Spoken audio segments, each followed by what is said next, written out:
సాయిరామ్.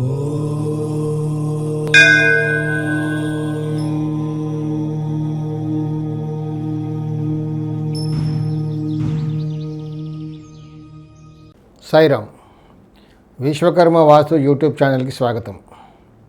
నేను మీ కేఎల్ విశ్వకర్మ. ఈరోజు టాపిక్ ఏంటంటే 3 గుమ్మాలు, 3 డోర్స్. 3 గుమ్మాలు వరుసగా ఉండొచ్చా, లేదా ఇంటికి 3 గుమ్మాలు ఉండొచ్చా? అంటే ఈ టాపిక్ వెళ్ళే ముందుగా ఇది వాస్తు శాస్త్రమా లేకపోతే సంఖ్యాశాస్త్రమా అంటే న్యూమరాలజీ అయితే కాదు కదా, ఇది వాస్తుశాస్త్రం. సో వాస్తుశాస్త్రానికి న్యూమరాలజీ సంబంధం, లెక్కతో సంబంధం లేదు. 3 ఉండాలా, 2 ఉండాలా, 5 ఉండాలా, 10 ఉండాలా, 11 ఉండాలా, 12 ఉండాలా, ఇలాంటి వాటితో సంబంధం లేనటువంటి శాస్త్రం ఇది. ఏనైనా ఉండొచ్చు, ఉచ్చస్థానంలో ఉండాలి. కానీ ఈ మధ్యకాలంలో ఏంటంటే చాన్నాళ్ళ నుంచి, ఈ మధ్య కాదు చాన్నాళ్ళ నుంచి జనరల్గా అందరికి ఒక కన్ఫ్యూజన్ ఏంటంటే 3 ఉండొద్దు, 9 ఉండొద్దు, అంటే ద్వారాలు, విండోస్ కూడా ఇలా ఉండకూడదని చెప్తుంటారు. ఎవరైనా విజిట్కి తీసుకెళ్ళగానే, అంటే నేను వాస్తు విజిట్కి తీసుకెళ్తుంటారు కదా, అక్కడ ఒక ఎక్స్ట్రా గుమ్మం ఇక్కడ పెట్టాలండి, ఇక్కడ ఈ స్థానంలో గుమ్మం అవసరం అనగానే, అయ్యో గురుగారు దాంతో 13 అవుతాయండి, ఇక్కడ విండో పెట్టాలమ్మా అంటే దాంతో కూడా అది 9 అవుతుందండి అని అంటారు. నేను చాలా నుంచి చెప్తూ వస్తున్నాను ఏంటంటే, వాస్తు శాస్త్రానికి సంఖ్యాశాస్త్రం అంటే న్యూమరాలజీతో ఎట్టి పని లేదు మనకు. ఇది వాస్తు శాస్త్రం. వాస్తు కరెక్ట్గా ఉండాలి, నంబర్ ఈజ్ నథింగ్. కానీ జనాలకి ఎవరు చెప్పారో ఏంటి, ఎప్పటి నుంచి వస్తుందో కానీ అంటే ముందు ఏదైనా నెగిటివే తలలోకి ఎక్కుతుంది కాబట్టి ఆ నోటా ఈ నోటా విన్నవాళ్ళు, అక్కడ ఇక్కడ వాస్తు గురించి అవగాహన ఉన్న వాళ్ళు ఏం చేస్తారంటే, మాకు ఈ కష్టాలు ఉన్నాయని అయినా కానీ, అయ్యో మీ ఇంట్లో 3 గుమ్మాలు ఉన్నాయి కదా అందుకే అంటారు. ఎవరు నోటికి వచ్చింది వాళ్ళు అలా అంటూ ఉంటారు. ఆ నెగిటివ్ ముందు మైండ్లోకి వెళ్ళిపోద్ది. ఉదాహరణకి నార్త్ ఫేసింగ్ హౌస్ అనుకోండి, అంటే ఉత్తరముఖ ద్వారం, అంటే రోడ్డు ఆ ఇంటికి ఉత్తరంలో ఉంది, దాన్ని మనం ఉత్తరముఖ ద్వారం గృహంగా పిలుస్తాం. ఉచ్చస్థానంలో ఉత్తర ఈశాన్యంలో ప్రధాన ద్వారం, సింహద్వారం, దానికి ఎదురుగా కిచెన్ ఆగ్నేయంలో, కిచెన్లోకి వెళ్ళడానికి ఒక ద్వారం, కిచెన్లో నుంచి వెనకాలకి దక్షిణం ఖాళీ స్థలం అంటే వాష్ ఏరియాకి వెళ్ళడానికి కిచెన్కి దక్షిణ ఆగ్నేయంలో ఒక ద్వారం. ఇలా ద్వారాలు పెట్టడం వల్ల ఈ వరుసగా 3 ద్వారాలు అయ్యాయి. ఇలా ఉండకూడదండి అంటారు. మరి ఎలా ఉండాలి అంటే మధ్యలో ద్వారం తీసేయాలి. అంటే మధ్యలో ద్వారం తీస్తే మరి కిచెన్లోకి ఎలా వెళ్తాం అంటే, లేదండి ఊరికే చెక్కతో ఫ్రేమ్ తీసేస్తే ద్వారం కాదు ఇది అని అంటారు. అంటే ఊరికే చెక్కతో పెడితే, మెటీరియల్తో పెడితే ద్వారం ఇది, ఊరికే ఆర్చ్ అది ద్వారం కాదు అంటారు. మరి ఏదైనా ఆర్చ్ అయినా ఏదైనా లింటెల్ లెవెల్ అంటే డోర్ టాప్ హైటు, జనరల్గా స్టాండర్డ్ సైజ్ లింటెల్ లెవెల్ అంటే 6.5 ఫీట్, ఫ్లోరింగ్ నుంచి 6.5 ఫీట్కి పైన కమ్మి, అది మనం లింటెల్ లెవెల్ అంటాం. ఇప్పుడు 7 ఫీట్ కూడా వేస్తున్నారు. సో లింటెల్ లెవెల్ వరకు కవర్ అయ్యి లింటెల్ పైన గోడ ఉంది కాబట్టి ద్వారమే అది.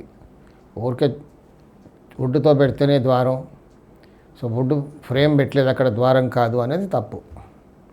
ఓపెనింగ్ ఉంది, ద్వారం చాలా పెట్టుకోవడంలో తప్పు లేదు. ఇంకొకటి ఎగ్జాంపుల్ ఏంటంటే, తూర్పు ఫేసింగ్ హౌస్కి తూర్పు ఈశాన్యంలో ఒక ద్వారం, దానికి ఎదురుగా వాయువ్యం బెడ్రూమ్లోకి వెళ్ళడానికి ఒక ద్వారం, వాయువ్యం బెడ్రూమ్లో నుంచి పశ్చిమ ఖాళీ స్థలంలోకి వెళ్ళడానికి పశ్చిమ వాయువ్యంలో ఒక ద్వారం, ఇలా వరుసగా 3 ద్వారాలు. ఇవి కూడా ఇలా ఉండకూడదు. అంటే మరి బెడ్రూమ్ ద్వారం కావాలి కదా, ఊరికే అక్కడ ఫ్రేమ్ తీస్తే మరి బెడ్రూమ్ ద్వారం లేకుండా పోతుంది కదా. కాబట్టి 3 ద్వారాలు అనేది ఆ థియరీ చెల్లదు. ఎన్నైనా పెట్టుకోవచ్చు. ఇంటి మొత్తానికి ఎన్ని ద్వారాలు ఉన్నా మనం లెక్క పెట్టే అవసరం లేదు. అన్నీ కూడా ఉచ్చ స్థానంలో కరెక్ట్గా ఉండాలి.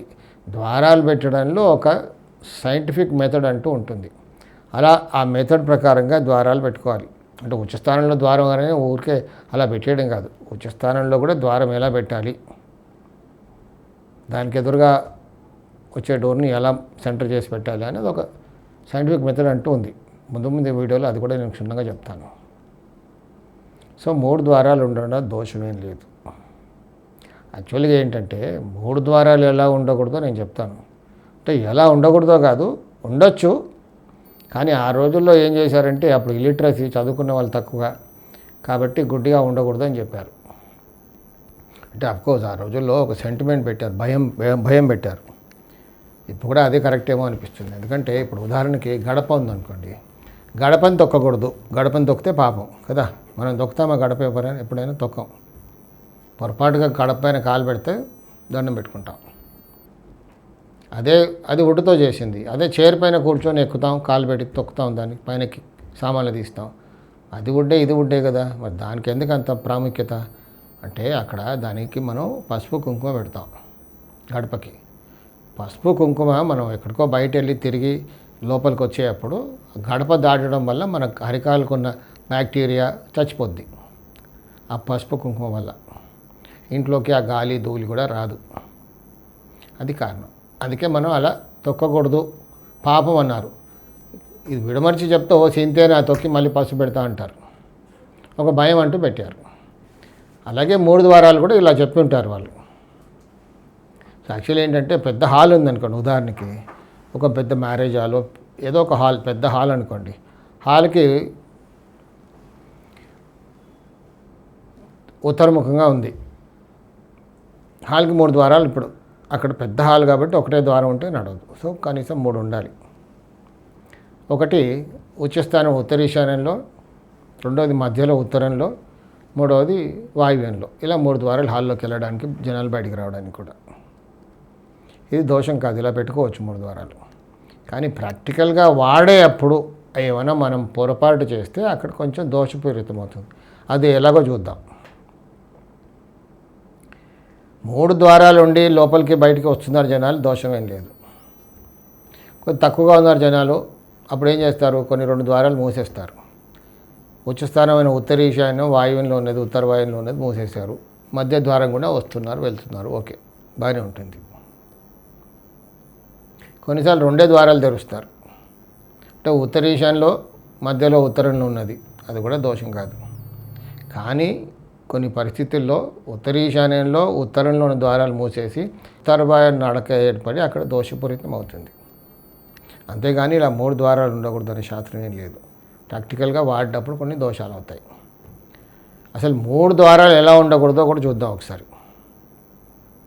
ఇంటికి ఉత్తర ఈశాన్యంలో ఒక ద్వారం, దానికి ఎదురుగా దక్షిణ ఆగ్నేయంలో ఒక ద్వారం, పశ్చిమ వాయువ్యంలో ఒక ద్వారం, ఇలా 3 ద్వారాలు ఉండకూడదు. అలాగే తూర్పు ఈశాన్యంలో ఒక ద్వారం, పశ్చిమ వాయువ్యంలో ఒక ద్వారం, దక్షిణ ఆగ్నేయంలో ఒక ద్వారం, ఇలా 3 ద్వారాలు ఉండకూడదు. అంటే అక్కడ ఉత్తరంలో ప్రధాన ద్వారం ఉన్నప్పుడు తూర్పు ఈశాన్యం కూడా ఒక ద్వారం పెట్టాలి. పెట్టినప్పుడు ఐదారు పశ్చిమ వాయువ్యం ఆరు దక్షిణాగ్నేయంలో ద్వారం పెట్టుకోవచ్చు. సో ఉత్తర ఈశాన్యంలో ద్వారం లేకుండా తూర్పు ఈశాన్యంలో ఒక ద్వారం, పశ్చిమ వాయువ్యంలో ఒక ద్వారం, దక్షిణాగ్నేయంలో ఒక ద్వారం పెట్టుకోవచ్చు.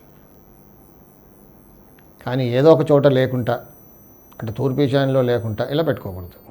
అలా ఉంటే దోషపూరితం అవుతుంది. సో మనం ఇప్పుడు ఎలా ఉంటే దోషం కాదు, ఎలా ఉంటే దోషం అవుతుందో మనం క్షుణ్ణంగా తెలుసుకున్నాం. కాబట్టి ఊరికే జనాలు కన్ఫ్యూజ్ అయిపోయి సంఖ్య లెక్క పెట్టి ఇలా 3 ఉండకూడదు 9 ఉండకూడదు అన్నది దానివల్ల రిజల్ట్ రాదు, దోషం కాదు. ఉచ్చస్థానంలో కరెక్ట్గా ద్వారాలు టెక్నికల్గా ఎలా పెట్టుకోవాలి పెట్టుకుంటే బ్రహ్మాండంగా ఉంటుంది. సాయి రక్ష.